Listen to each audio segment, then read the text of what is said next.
Example 2 wants us to solve the following trigonometric equations and make sure to find all our answers that are between 0 and 2 pi. This is really important because previously there were infinitely many answers, and for these parts of example 2 are only going to have a finite number of answers. So part A says cosine squared x is equal to 1/4. I am going to take the square root of both sides, and that will leave me with cosine of x on the left-hand side is equal to plus or minus the square root of 1/4, which results in 1/2. And so because our answers are only between 0 and 2 pi, we're going to end up with 4 answers, and this is why. So the terminal point for this one in quadrant 1 is going to be 1/2 comma something. The terminal point in quadrant 2 for this angle would be negative 1/2 comma something. This one is also going to be negative 1/2 comma something, and then the terminal point in quadrant 4 is going to be positive 1/2 comma something. And so hopefully you're quite familiar now with the unit circle, and the angle that accomplishes this for us here in quadrant 1 is pi over 3.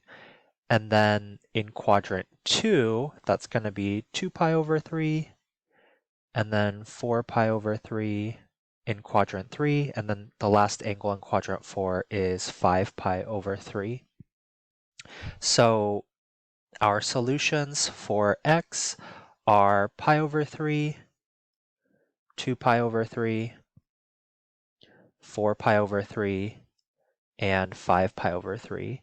And I just want to reiterate that it's helpful to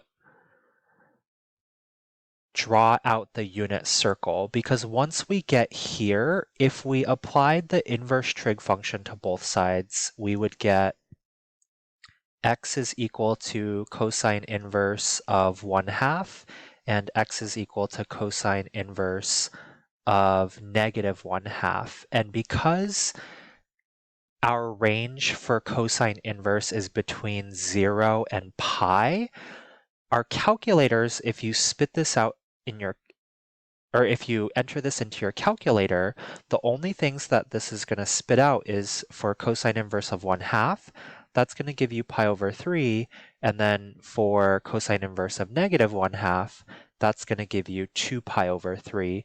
But there are 2 more answers that live in quadrant 3 and quadrant 4 that you would miss if you only used your calculator for this question.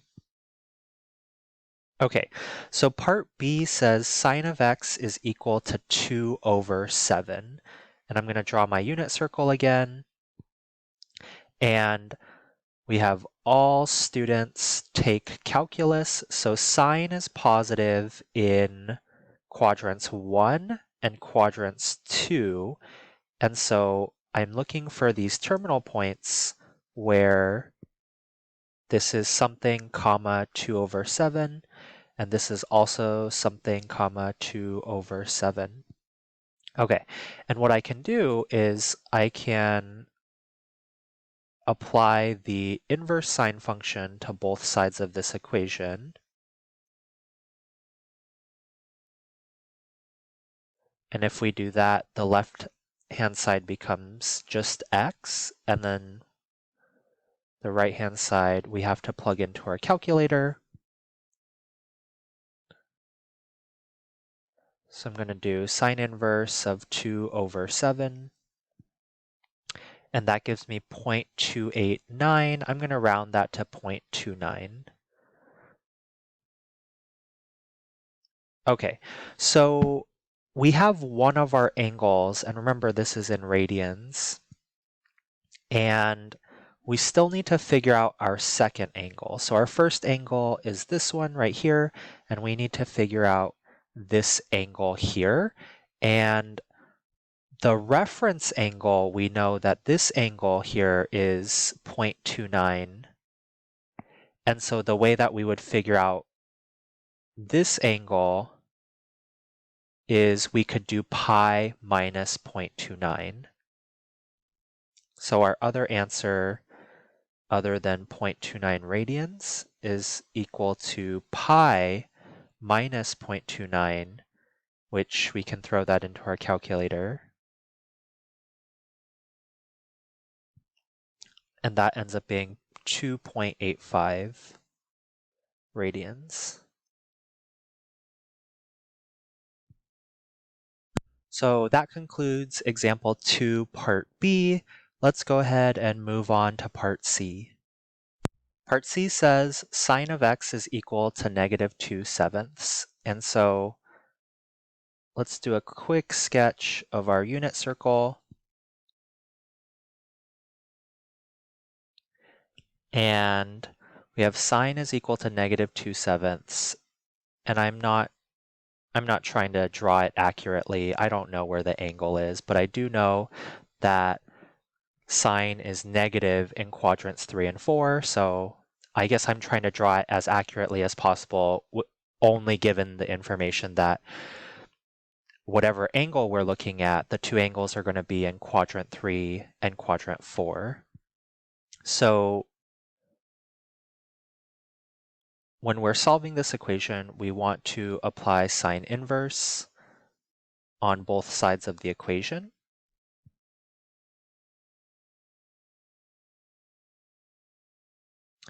And the left side of the equation is going to be x, and the right side will be sine inverse of negative 2/7. And remember that the range for arcsine is the values between negative pi/2 and positive pi/2. So the angle that it's going to give us is this angle here. So let's go ahead and check out what our calculator is going to spit out. So we have arcsine of negative 2 divided by 7, and that gives us negative 0.29. Okay, so this ends up equaling negative 0.29 radians.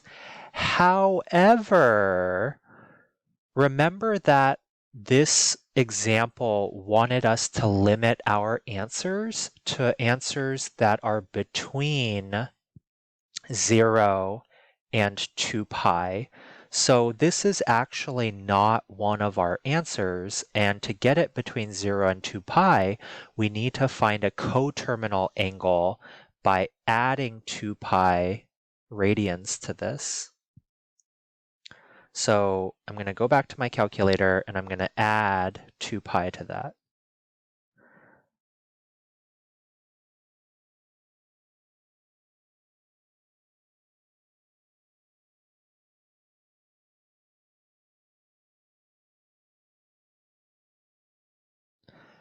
That is not what I wanted to do.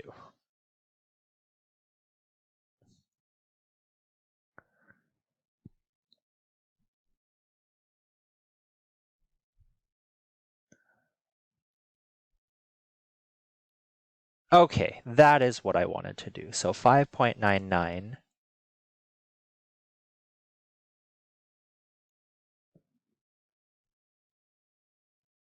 that was the result of adding these two things together. And we still need to figure out the other angle that's in the third quadrant. And so we know that the reference angle is 0.29. So even though we're going in the negative direction here, we know that that's 0.29. So the way that we could figure out the angle that's in the third quadrant is that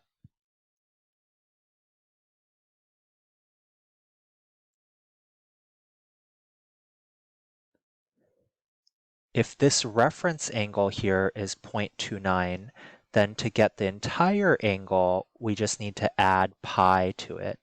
So our second solution is going to be 0.29 plus pi, which is equal to